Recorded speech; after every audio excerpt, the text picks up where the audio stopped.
Hi everyone. सो आज हम organometallics का एक important reaction reductive elimination discuss करेंगे।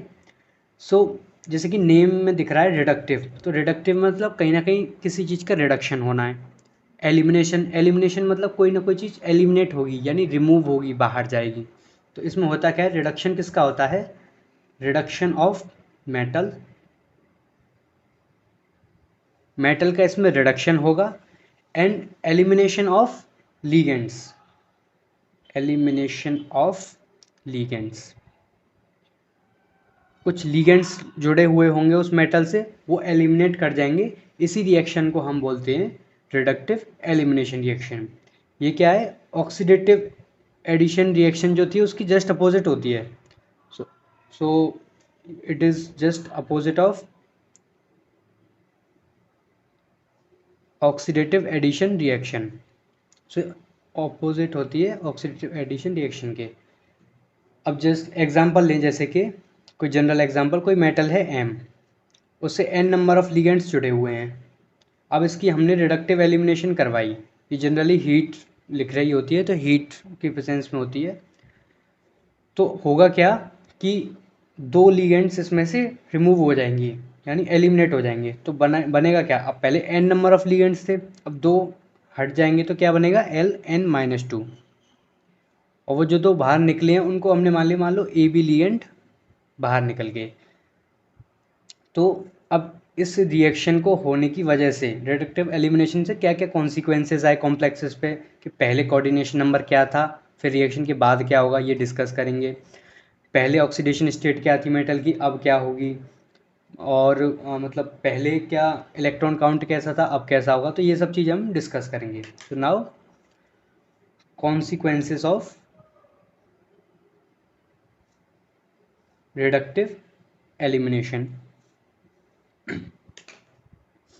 सो एक पॉइंट पहला क्या आएगा कि इसमें क्या है, electron count decreases by 2। Electron count 2 से कम हो जाएगा। क्यों? क्योंकि ये जो लीविंग ग्रुप है, ये दो लीविंग ग्रुप बाहर जा रहे हैं, तो अगर इन पे एक एक चार्ज होगा, यानी एक एक इलेक्ट्रॉन डोनेट कर रहे होंगे ये, तो दो इलेक्ट्रॉन बाहर जा रहे हैं एक तरह से, तो 2 से जो है इलेक्ट्रॉन काउंट कम हो जाएगा इसका। दूसरा पॉइंट क्या है, जो ऑक्सीडेशन स्टेट होगी डिक्रीजेस, वो डिक्रीज हो जाएगी 2 से बाई 2। तीसरा point, coordination number decreases by 2। अब पहले अगर n था, मान लो अगर पहले 6 था, तो दो लिगेंड्स निकल जाएंगे तो 4 बचेगा, तो कोऑर्डिनेशन नंबर क्या है, 2 से कम हो जाएगा। सो ये हो गए इसके कॉन्सिक्वेंसेस। अब कंडीशंस क्या क्या है, मतलब हमें कैसे पता चलेगा हमें कि कब रिडक्टिव एलिमिनेशन होगी नहीं होगी, क्या क्या कंडीशन है, मेटल कैसा होना चाहिए, लिगेंड्स कैसे अटैच होने चाहिए उससे, या ये सब चीज़ें हम बात करेंगे। तो ये क्या है, conditions for reductive elimination. So metal कैसा होना चाहिए? Metal should be electron deficient. Deficient ही क्यों? अब ओवरऑल देखा जाए तो हमें करवानी क्या है, रिडक्शन। रिडक्शन होती क्या है, गेन ऑफ इलेक्ट्रॉन। तो इलेक्ट्रॉन को गेन कौन करेगा? जिसके पास इलेक्ट्रॉन की कमी होगी। तो इलेक्ट्रॉन की कमी किसके पास होती है? जो इलेक्ट्रॉन डेफिशिएंट्स होते हैं। तो मेटल अगर इलेक्ट्रॉन डेफिशिएंट होगा, जब भी तो ज़्यादा अच्छे से ज़्यादा फास्ट वो इलेक्ट्रॉन को एक्सेप्ट करेगा। तो मेटल जो है वो इलेक्ट्रॉन डेफिशिएंट होना चाहिए। दूसरा कंडीशन क्या है कि पाई acceptor ligands should be attached. ये क्यों? क्योंकि हमें पता है पाई एक्सेप्टर लिगेंड्स क्या करते हैं, इलेक्ट्रॉन डेंसिटी को खींचते हैं। तो इलेक्ट्रॉन डेंसिटी को कम कर देंगे, तो जो कि रिडक्टिव एलिमिनेशन रिएक्शन के लिए अच्छा है, क्योंकि मेटल जो है इलेक्ट्रॉन डेफिशिएंट हो जाएगा इन पाई एक्सेप्टर लिगेंड्स की वजह से।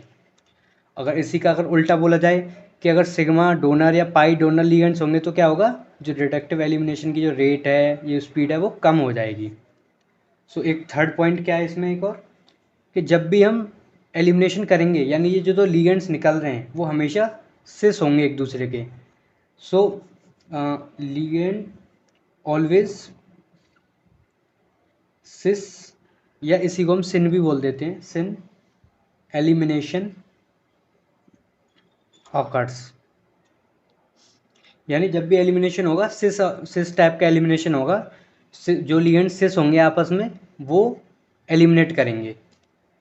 और फोर्थ और इम्पोर्टेंट है ये सबसे, कि जो लिविंग ग्रुप होंगे they must be ionic species. वो जो लिगेंड्स लीव कर रहे हैं वो आयनिक होने चाहिए। न्यूट्रल स्पीशीज अगर लीव करेंगे तो ऑक्सीडेशन स्टेट में कोई चेंज ही नहीं होगा। तो जब ऑक्सीडेशन स्टेट में कोई चेंज नहीं होगा तो ना तो कोई रिडक्शन होगा, तो ये रिडक्टिव एलिमिनेशन ही नहीं होगी। तो जो लिविंग ग्रुप जो लीव कर रहे हैं वो आयनिक होने चाहिए। अब कुछ एग्जाम्पल से इन सारे पॉइंट्स को समझते हैं। जैसे कि एग्जाम्पल 1 अगर देखूँ, कोई मेटल है एम, मान लो यहाँ लगा है CH3 I CO CO PPS3 PPS3। इसका कोऑर्डिनेशन नंबर क्या है 6। और अगर इसकी ऑक्सीडेशन स्टेट देखें तो ये चारों तो न्यूट्रल स्पीशी हैं, तो यही ऑक्सीडेशन स्टेट में कंट्रीब्यूट कर रहे होंगे 1 1 से, तो जो मेटल की ऑक्सीडेशन स्टेट आएगी वो +2 आएगी। अच्छा, अब इसकी हमने करवाई रिडक्टिव एलिमिनेशन हीट में। तो मैंने बताया था कि जो लीविंग ग्रुप्स हैं जो लीव करने वाले, एक तो वो सिस होने चाहिए और वो आयनिक होने चाहिए। तो अगर इन दोनों को देखूँ मैं तो ये तो न्यूट्रल है, तो ये तो लीव करेगा नहीं। एक तो ये जाएगा और इसके बगल में एक ये जाएगा, ये सिस भी है आपस में और आयनिक भी हैं। तो ये अगर निकल जाएंगे तो बना क्या, metal CO CO PPS3 PPH3 plus CH3I। अब इसका कोऑर्डिनेशन नंबर क्या हो गया 4। इसकी ऑक्सीडेशन स्टेट कैसे निकालेंगे, सारे न्यूट्रल लिगेंड्स है तो 0 आएगी। तो अगर ध्यान से देखो तो कोऑर्डिनेशन नंबर पहले 6 था वो 4 हो गया, तो मतलब कोऑर्डिनेशन नंबर जो है वो 2 से डिक्रीज़ हो जाता है, वही हमने ऊपर लिखवाया था। और जो ऑक्सीडेशन स्टेट है वो भी 2 से कम हो जाती है, पहले +2 थी अब 0 हो गई। तो ये कुछ इस तरह से ये होगी ये रिएक्शन। अब एक और एग्जांपल लूँ, जैसे कि मान लो PD PPS3 होल 4 है, इसकी हमने रिडक्टिव एलिमिनेशन करवाई, तो PD PPS3 whole twice plus 2 PPS3 बाहर निकल गए मान लो। तो क्या अब इसको हम रिडक्टिव एलिमिनेशन कहेंगे? इसको हम रिडक्टिव एलिमिनेशन नहीं कहेंगे, क्योंकि जो बाहर निकले हैं वो न्यूट्रल लिगेंड्स निकले हैं। और मैंने क्या लिखवाया था कि जो लीविंग ग्रुप है वो आयनिक स्पीशी होना चाहिए। क्योंकि देखो, एक तो इसमें अगर ऑक्सीडेशन स्टेट निकालो तो पैलेडियम की ऑक्सीडेशन स्टेट 0 है, इसमें अगर निकालो तो इसमें भी 0 है। तो जब ऑक्सीडेशन स्टेट का ही कोई चेंज नहीं हुआ तो ना रिडक्शन हुई, रिडक्शन नहीं हुई तो ये रिडक्टिव एलिमिनेशन नहीं होगी। सो इट डज नॉट मतलब इन नो रिडक्टिव एलिमिनेशन। अब कुछ एग्जांपल्स और लेते हैं इसको और अच्छे से समझने के लिए। सो एक इम्पॉर्टेंट एग्जांपल है, मान लो कोई मेटल है जिससे एक CP रिंग जुड़ी हुई है, इधर PPS3, इधर भी PPS3, इधर हाइड्रोजन। सो अगर मान लो हमने इसकी रिडक्टिव एलिमिनेशन करवाई तो अब हमें पता है ये दोनों तो एलिमिनेट होंगे नहीं, क्योंकि ये न्यूट्रल स्पीशी है। और हमें पता है CP यानी जो CP रिंग होती है इसके ऊपर -1 का चार्ज होता है। तो -1 का चार्ज होता है, इसका मतलब ये आयनिक स्पीशी है। और हाइड्रोजन भी जब मतलब इलेक्ट्रॉन डोनेट करता है तो ये आयनिक स्पीशी होता है। तो क्या ये दोनों एलिमिनेट कर जाएंगे? तो ये दोनों एलिमिनेट करने के बाद क्या बचेगा, MPPS3 का होल ट्वाइस प्लस ये जो CP रिंग है इससे एक हाइड्रोजन जो आ जाएगा और ये बचेगा। अब क्या होगा कि ये जो CP रिंग है, अब ये क्या बन गई, ये बन गई नॉन एरोमेटिक। अगर ध्यान से देखो तो नॉन एरोमेटिक क्यों है, क्योंकि ये वाला जो कार्बन है वो sp3 बन चुका है और पहले कैसे थी एरोमेटिक। तो ये एलिमिनेशन रिएक्शन शो करने के बाद क्या हो रहा है, अपनी जो एरोमेटिसिटी है उसको लूज़ कर रही है, यानी अनस्टेबल बन रही है कहीं ना कहीं। तो ये ऐसा नहीं करना चाहेगी। इसका मतलब क्या हुआ कि जो CP रिंग है वो generally CP rings does not involve in reductive elimination reactions. So जब भी CP रिंग होगी तो वो रिडक्टिव एलिमिनेशन रिएक्शन में पार्ट नहीं लेगी। क्यों नहीं लेगी? क्योंकि रिएक्शन करने के बाद वो अनस्टेबल हो जाती है। सो स्टेटमेंट लिख लेंगे कि generally CP does not involve in reductive elimination. So ये जनरली इन्वॉल्व नहीं होती है। ये एक इम्पॉर्टेंट एग्जाम्पल था। अब एक एग्जाम्पल और लेते हैं कि मान लो वेनेडियम है CO PPS3 और इधर जुड़ रहा है CH3 इसको अगर हम हीट करेंगे तो हमें पता है कि जो लीव करने वाले हैं, लीविंग ग्रुप हैं, वो आयनिक होने चाहिए। तो ये CH3 आयनिक भी हैं और सिस भी हैं एक दूसरे के, तो ये दोनों लीव कर जाएंगे। तो बचेगा क्या?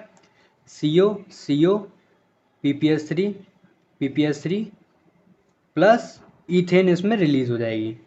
तो ये इसकी रिडक्टिव एलिमिनेशन रिएक्शन हो गई। अब एक एग्जांपल और इम्पोर्टेंट लेते हैं। इसमें क्या होगा, कुछ मिक्स्ड टाइप का एग्जांपल है कि इसमें ऑक्सीडेटिव एडिशन और रिडक्टिव एलिमिनेशन के दोनों को मिक्स कर दिया जाए तब कैसे क्वेश्चन बनेंगे। सो मान लो आपके पास है RH PPS3 CO और यहाँ है एक डबल बॉन्ड OR। इसकी रिएक्शन H2 से करवाते हैं हम, तो एक कोई प्रोडक्ट A मिलता है हमें।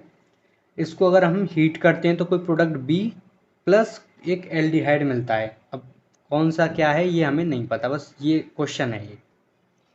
सो A और B को फाइंड कैसे करेंगे? सो इसमें होगा क्या, अगर आप ध्यान से देखो तो इसमें कोऑर्डिनेशन नंबर 4 है, यानी ये हाइड्रोजन को ऐड कर सकती है। हाइड्रोजन ऐड होगा इसमें। अब हमें पता है हाइड्रोजन कैसा होता है, ये कैसा होता है, नॉन पोलर। और मैंने बताया था नॉन पोलर होता है तो ये कौन सी एडिशन शो करेगा? Cis addition. तो इसमें सिस एडिशन शो होगी। सो जो ए प्रोडक्ट बनेगा वो क्या बनेगा कि RH होगा, PPS3 होगा, PPS3 CO नीचे डबल बॉन्ड OR। ये तो एज इट इज 4 लिगेंड्स ऐसे लिख दिए। अब जो हाइड्रोजन होगा सिस एडिशन शो करेगा। तो हाइड्रोजन ये हाइड्रोजन ऐसे जुड़ गए, ये बन गया हमारा ए प्रोडक्ट। अब इसका क्या किया हमने, हीट कर दी। अब हमें पता है हीट कर दी मतलब कहीं ना कहीं रिडक्टिव एलिमिनेशन होंगे इसमें। तो रिडक्टिव एलिमिनेशन कौन सा वाला करवाना है, क्योंकि देखो आयनिक स्पीशीज निकलती हैं तो ये चीज़ भी निकल सकती है और ये चीज़ भी निकल सकती है, और तो कोई पॉसिबिलिटी है नहीं। लेकिन क्वेश्चन में दे रखा है एक एल्डिहाइड बन रहा है, तो एल्डिहाइड कब बनेगा? जब ये चीज़ निकलेगी। तो कहीं ना कहीं इस चीज़ का एलिमिनेशन होगा। तो इस चीज़ जब एलिमिनेट हो जाएगी तो बचेगा क्या? RH PPS3 CO हाइड्रोजन बचेगा और एक हाइड्रोजन इसके साथ चला जाएगा। तो यही तो हमारा एल्डिहाइड होता है। तो ये एल्डिहाइड मिलेगा इसमें और ये प्रोडक्ट B मिलेगा, ये A था। सो ये एक इम्पॉर्टेंट एग्जांपल है, इसमें ऑक्सीडेटिव एडिशन भी यूज़ हो गई और रिडक्टिव एलिमिनेशन भी यूज़ हो गई। सो अब हम कुछ क्वेश्चंस देखेंगे रिडक्टिव एलिमिनेशन के। इससे पहले एक इम्पॉर्टेंट चीज़ है कि अगर मान लो कहीं कार्बन और हेलोजन का बॉन्ड बन रहा हो तो वो जल्दी बनेगा देन कार्बन हाइड्रोजन से, फिर हाइड्रोजन देन कार्बन। ये चीज़ क्यों इम्पोर्टेंट है, अभी एक क्वेश्चन में ये वाला जब क्वेश्चन आएगा तब समझ में आ जाएगा। सो इसमें ये क्या मतलब, इसको क्या कह सकते हैं कि non polar ligands will fastly react. मतलब ये जो एलिमिनेट हो रहा है ना, जैसे कि इसमें कौन एलिमिनेट होगा, इसमें एलिमिनेट होगा ये बेंजीन रिंग और ये हाइड्रोजन। तो कार्बन और हाइड्रोजन का बॉन्ड बनेगा और कोई पॉसिबिलिटी है नहीं, तो कार्बन हाइड्रोजन का बॉन्ड बन के निकल जाएगा। तो अब CP और इसका क्यों बनाया, मतलब CP और ये क्यों नहीं रिलीज़ हुए, क्योंकि मैंने बताया था कि CP जनरली रिलीज़ नहीं होती है। तो इन दोनों को एलिमिनेशन करवा देंगे। अब हम इन दोनों का एलिमिनेशन हो जाएगा तो क्या बनेगा, IR ऊपर Cp, इधर Me3।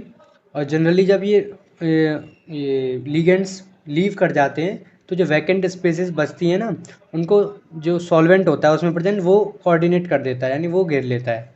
तो THF ऐसे करके दिखा देंगे। बाकी ये इतना इम्पोर्टेंट नहीं है, इम्पोर्टेंट ये है कि बना क्या, बना बेंजीन, इसमें बेंजीन बनेगा। सेकेंड वाली अगर रिएक्शन को देखें तो इसमें भी यही कि Cp रिंग तो शो एलिमिनेशन शो करेगी नहीं, ये न्यूट्रल लिगेंड है, ये भी नहीं करेगा। अब इसमें शो एलिमिनेशन किसका होगा, इस वाली चीज़ का। ये ड्यूटेरियम एक तरह से ड्यूटेरिएटेड साइक्लोहेक्सेन है और ये ड्यूटेरियम है, तो दोनों के ऊपर चार्ज होता है, मतलब आयनिक है, तो ये दोनों लीव कर जाएंगी। तो बचेगा क्या, IR, Cp, PMe3, THF इसमें सॉल्वेंट है तो THF इसको कोऑर्डिनेट कर लेगा, प्लस निकला क्या, साइक्लोहेक्सेन टाइप का निकला। बस इस पर हर जगह ड्यूटेरियम ड्यूटेरियम है, ड्यूटेरियम ड्यूटेरियम, बस ये चीज़ निकली बाहर। थर्ड अगर रिएक्शन को देखें तो इसमें कौन एलिमिनेट करेगा, इसमें ये चीज़ निकलेगी Me3 वो सॉरी Me यानी ईथेन, एक टाइप से ईथेन निकल जाएगा। तो बचेगा क्या, P, ये लिगेंड बचेगा Me